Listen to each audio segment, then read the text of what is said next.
Dick Van Dyke, the kind, funny, and always hilarious actor, brightened TV and cinema for decades.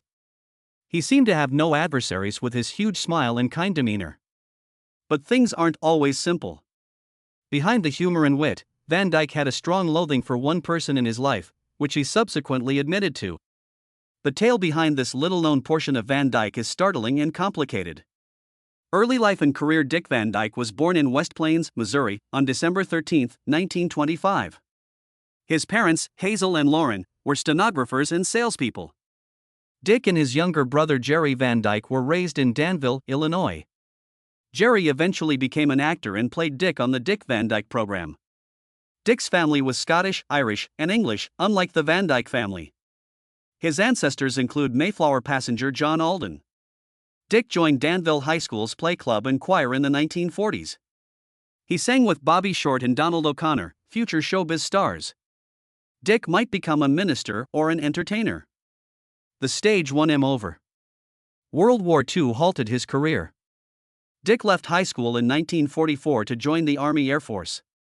Since he was underweight, enlistment was difficult. Later, he was approved as a radio announcer, not a pilot. Later, he entertained American soldiers. He graduated from high school in 2004 after returning home in 1946. While a radio DJ at WDN in Danville in the late 1940s, Dick began his entertainment career. Eric and Van, the Merry Mutes, was his comic duo with Phil Erickson that followed. They had a local Atlanta television show after miming and lip-syncing to old songs in West Coast nightclubs. Dick began appearing on TV in the 1950s. He made his network TV debut on Chance of a Lifetime in 1954 and appeared on The Phil Silver Show and Pat Boone Chevy Showroom. A former Army friend who worked at CBS helped him land a 7-year deal. Dick even hosted the CBS Morning Show with Walter Cronkite doing the news. Bye Bye Birdie was his breakthrough after his 1959 Broadway debut in The Girls Against the Boys. Dick won a Tony for Best Featured Actor in a Musical for playing Albert Peterson from 1960 to 1961. He played the role in the 1963 film starring in Margaret and Janet Leigh. His peak was The Dick Van Dyke Show, 1961 to 1966, where he played comedy writer Rob Petrie with Mary Tyler Moore. The sitcom is still a TV classic after winning multiple Emmys. His awful Cockney accent aside, he enjoyed playing Bert the Chimney Sweep in Mary Poppins in 1964. While reviewers ignored it, the film was a hit and garnered him a Grammy. In the late 1960s and beyond, worked in comedy, drama, and darker roles in film and TV. He became one of Hollywood's most versatile actors, maintaining charm, wit, and heart. Family, love, and personal journey. Dick Van Dyke's off-screen life has always been as vivid and complicated as his on-screen life. He married Marjorie Willett unconventionally in 1948. While streaming live on Bride and Groom, they wedded at the Los Angeles Chapman Park Hotel. Christian, Barry, Stacy, and Carrie Beth were their children.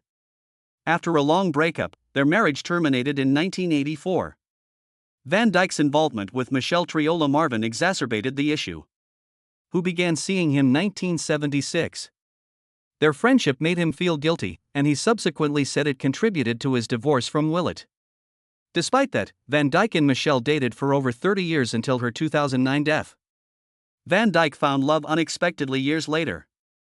At 86, he married makeup artist Arlene Silver in 2012, who was 46 years his junior.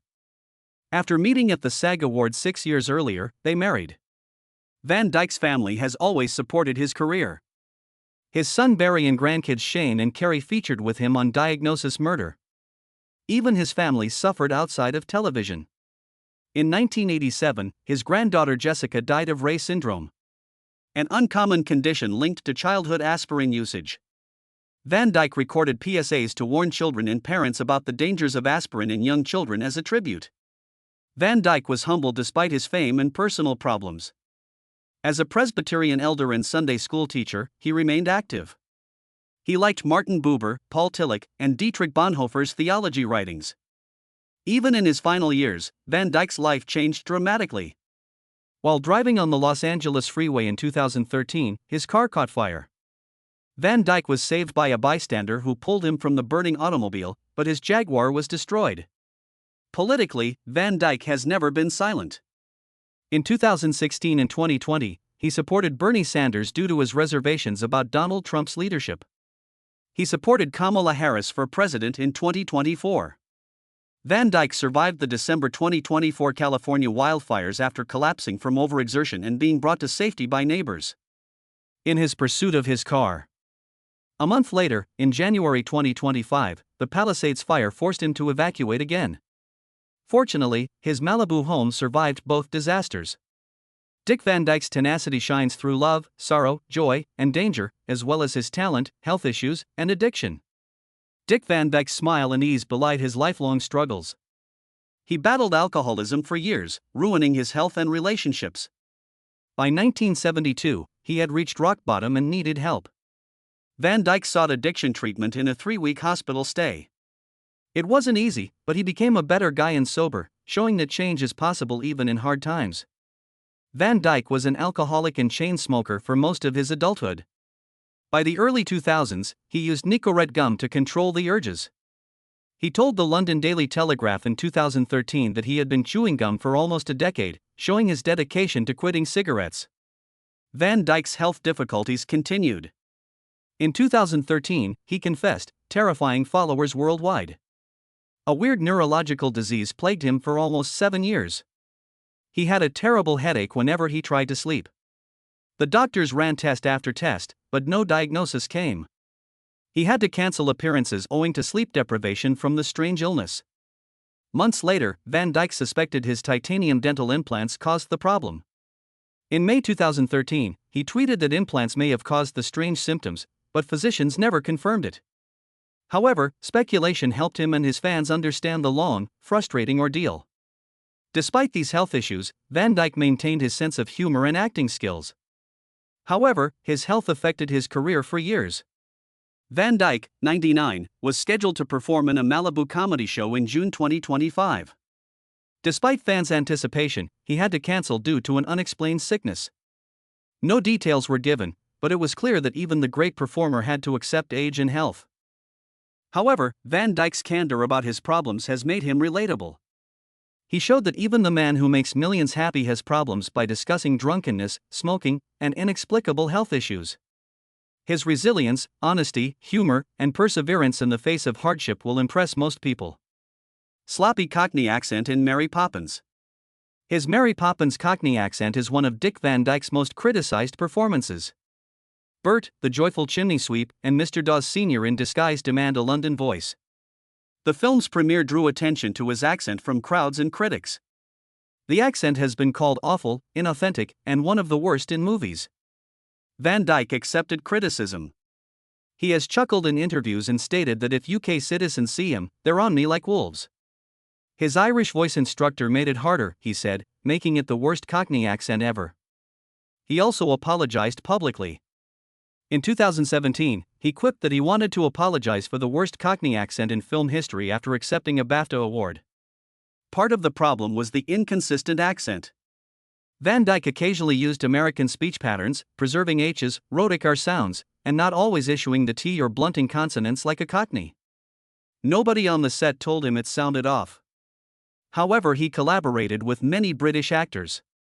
Van Dyke said Julie Andrews told him he never got it right. Mary Poppins was a commercial triumph, and his accent mistake didn't ruin it for most. Since Bert is a fantastical, partially humorous character, some fans think his awkward accent is part of his attraction. Also, his effort was well known. According to a 2003 Empire magazine poll, his accent was the second worst in cinematic history. Van Dyke seems unfazed. Neither is he bitter. He laughs at it, embraces the mistake, and lets the public remember him for the character's happiness and humor, not the voice. Mary Poppins with blackface. Although Mary Poppins is a classic, several critics have raised unpleasant questions regarding one sequence. Soot-covered Bert, Dick Van Dyke, and Mary Poppins dancing on London rooftops. Since blackface has a painful history of white performers darkening their faces to mock black people, this soot effect has been questioned as possibly activating blackface concepts in recent decades. In 2019, Linfield College professor Daniel Pollock-Pelsner wrote a New York Times op-ed saying Mary Poppins uses minstrel imagery. He also comments that Mary and Bert, whose faces are blackened, perform the famous step-in-time dance on the roof as if their soot was part of the game. The lecturer says these choreographed motions resemble whiteface, blackface caricatures. Pollock Pelsner also cites P.L. Travis finds offensive lines in Mary Poppins' original books. A chimney sweep reaches out to a woman, who says, "Don't touch me, black heathen." In another, a cook calls someone hot and tot, a racial term. He believes the film has these overtones. Film fans resist. Most say soot is an optical illusion. Chimney sweepers labor amid soot. So Mary May gets sooty dancing with Bert. They say dismissing it and calling the scene blackface is exaggerated. Some say the picture uses harmful language. Mary Poppins was re-rated from Universal to PG in 2024 by British film censors because to two references to hot and tots. Even nostalgic fans admit the film has terrible echoes. Some of its defenders admit that the imagery wasn't racist, but they argue that even the best works of the past must be re-evaluated today. It's not about criticizing a beloved film, but realizing that representation matters and that seemingly benign visual choices can have historical consequences, admitting lack of aggression. You may think Dick Van Dyke, who has one of the longest and most beloved careers in show business, was always clamoring for roles. Van Dyke has admitted that in the beginning and subsequently, he often waited for work instead of seeking it. Laziness is a huge element of his story that no one hears. Van Dyke said, "As a businessman, I'm not good," on CBS Sunday Morning in December 2023. "When I got home from a movie, I would sit and wait for the phone. I wasn't aggressive, so I was out of work a lot because I didn't go out and look for it." He says he didn't mind it. That is, he tolerated those in-between jobs, didn't feel the pressure many actors would. He confesses he didn't have a lot of drive during those early days. Van Dyke says he relied more on luck and opportunity that found him than on hustling or jockeying. Because of that, there were times when he just did not work, not because there were no parts, but because he was not actively looking for them. Even today, Van Dyke looks back and wonders perhaps things might have turned out differently if he had been more aggressive. But he generally balances that against how much he has enjoyed his work, how much fun it has meant to him. He states that enjoyment was critical. If he wasn't enjoying himself, he was really bad. For Van Dyke, acting has always been about joy more than aspiration. This confession does not sound bitter or remorseful in an unpleasant manner. Rather, he talks of it softly, as if he's shrugging. He is thankful for the career he has had, but he acknowledges that being more aggressive in the beginning could have ironed out some bumps. Van Dyke's critique of modern media and screen violence. Dick Van Dyke has long expressed alarm that media nowadays, particularly shows targeted at children, have become darker, more violent, and less innocent than they once were. He believes this change damages children's minds and morals. Speaking to The Guardian in 2017, Van Dyke cautioned that today's movies and video games have a tendency to depict blood and violence so realistically that young audience members might find it glamorous or romantic. He imagines Walt Disney himself would have been greatly disturbed by the way violence is handled in contemporary entertainment. He contrasts this with the past, when films for children were about imagination, right and wrong and wonder. He remembers how films as a child made children wish to emulate polite stars such as Fred Astaire or Cary Grant. Today, he contends, children model themselves on criminal or gang life, choosing worse role models. He does not sugarcoat it. Van Dyke states that violence and entertainment have almost become interchangeable. He candidly describes today's content creators, usually young, driven by the shock value and unwilling to observe how what they create affects impressionable minds. Van Dyke even mentions highly popular franchises such as Harry Potter, though he refers to them as wonderfully entertaining. He asserts that they've gone too far with being too scary for younger children. He fears that they help create a culture that trivializes darkness instead of inspiring positive stories. Of course, not everybody does. Detractors of Van Dyke's view dispute that culture evolves. Storytelling does, tastes do, and audiences in the present day demand greater complexity, more edge and reality. Declaring violence in the media is always negative, they contend. Disregards context, genre, and the provision that art should include beauty and suffering. Others caution that children's media is now wider, more diverse, and willing to confront difficult subjects. Bullying, mental health, social justice. Issues never tackled by older, less complicated fare. They assert those developments are needed, significant, not merely gratuitous. Regardless, Van Dyke remains unconvinced. He worries about the next generation, believing too much lowest common denominator material is catered to baser elements rather than challenged young minds. Dialogue problems on The Dick Van Dyke Show. Carl Reiner, creator of the series, was meticulous when it came to language, slang, and wording in scripts. In an interview stored by the Television Academy, Reiner explained that when he read scripts, he would tell writers to refrain from using current slang because in syndicated reruns, 5 years down the line, the dialogue would sound outdated. This implies there was contention or hesitation about how characters talked, how much modern slang or colloquial language to use, and that the writers, and likely actors, had to struggle to keep lines sounding natural and enduring across years. But that's not the same as Van Dyke being blamed for misdelivering Reiner's lines. Instead, it's more about artistic decisions about what sort of talk the show would permit. During interviews, Reiner also speaks of structuring the rhythm, the tone of the script, and what types of jokes or speech rhythms would hold up over time.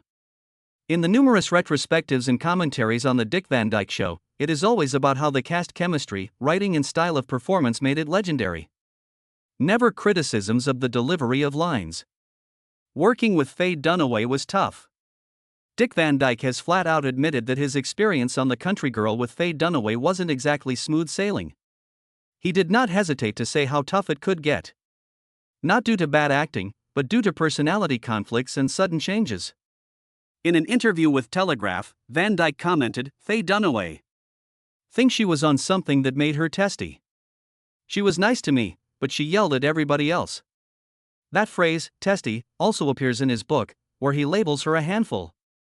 One story he usually tells is of a climactic scene in The Country Girl, which he thought was his best. After they had filmed that one in New York, weeks went by. 6 weeks later, Faye demanded it be remade. That meant Van Dyke had to make the long trip back to New York solely to redo it, obviously infuriating him. Although he was annoyed by such behind-the-scenes challenges, Van Dyke never depicted the entire experience as bad. He does mention that Faye was, to me, and suggests that their conflicts were not personal catastrophes, at least not in public. He recounts the episode in his autobiography with a wink and a touch of humor. The handful line implies esteem for her as a strong will, even as he concedes it created tension. In addition, a subsequent interview, Van Dyke admitted that perhaps Faye's conduct was affected by outside pressures or expectations. A reminder that Hollywood tends to make great demands on actors, particularly when they're playing large roles. Although he didn't make excuses for behavior that was rude or challenging, he did appear to appreciate that those sorts of tensions are inevitable in stressful work environments. So it's not technically hate, but Van Dyke definitely was irritated. The resentments apparently lie in incompatible working styles. Van Dyke's professionalism, predictability, and scenes being rearranged versus Dunaway's demands, assertiveness, and perfectionism. Van Dyke's disappointment with Bye Bye Birdie. Dick Van Dyke, the original Albert Peterson in the stage production of Bye Bye Birdie, 1960, has been quite frank about how disappointed he was with the 1963 film version. While the film brought him greater fame, he's told more than once that it wasn't what he'd envisioned compared to the play. He called the film a drag because, to his mind, they couldn't make out what it had been. That is to say, what was unique and entertaining on Broadway did not hold up in Hollywood. Some of what he has to complain about is quite particular.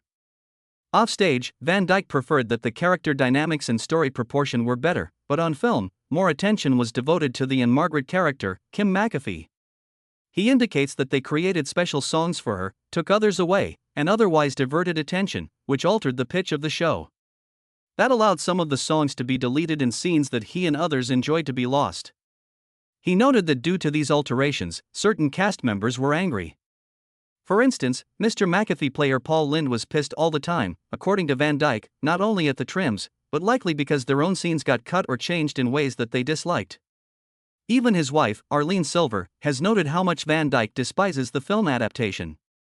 She added, "It's interesting how many people approach him, telling him how much they adore Bye Bye Birdie, the movie, fully aware that he doesn't think it does the original any justice." All that aside, the film did do some good. Many people enjoyed the film, and it did help establish Anne Margaret's star status. But for Van Dyke, the sacrifices were too great. Sacrificing songs, sacrificing balance, and altering the character emphasis all meant that the essence of what made the Broadway musical special was lost. When you look at Dick Van Dyke's long journey in show business, what really stands out is not just his talent, but also his resilience. Few performers can claim to have remained relevant, loved and respected across 8 decades of work. That kind of staying power doesn't just happen by chance. It comes from a mixture of charm, discipline, and the ability to connect with audiences of every generation. What makes Van Dyke so fascinating is that he isn't afraid to be honest about both the good and the bad. He has openly shared his missteps, the struggles he faced, and the insecurities that shaped him. This honesty gives people a fuller picture of who he really is. Instead of pretending he's been flawless, Van Dyke has shown that even the most celebrated stars deal with doubts, regrets, and frustrations. That makes him human, and maybe that's why people feel such a strong bond with him even today. Another thing worth noting is how adaptable he has been. He started in a time when television was just becoming a cultural force and continued through decades of change in Hollywood. From black and white sitcoms to modern streaming platforms, Van Dyke has managed to stay connected to audiences, often by leaning into what made him unique, his mix of humor, warmth, and physical comedy. Plenty of stars from his era have faded away, but Van Dyke has managed to keep his name alive because he always embraced new opportunities, while staying true to himself. And then there's his personal outlook. Through the ups and downs, he has always carried a sense of optimism. Whether talking about family, health, or the industry, Van Dyke approaches life with humor and gratitude. That spirit has not only helped him through hard times, but also allowed him to keep performing well into his 90s. His energy, even in later years, has inspired countless fans who see him as proof that joy and creativity can keep you young at heart. In the end, Dick Van Dyke's legacy isn't only about his roles on screen or stage. It's about the way he turned imperfections into lessons, setbacks into stories, and success into something to be shared with the world. That's why, after all these years, people still smile when they hear his name. If you enjoyed this deep exploration, make sure to hit the like button and share your thoughts in the comments. We'd love to hear what your favorite Dick Van Dyke moment is. And of course, don't forget to subscribe to the channel and ring that bell, so you never miss out on more stories about the legends who shaped entertainment history.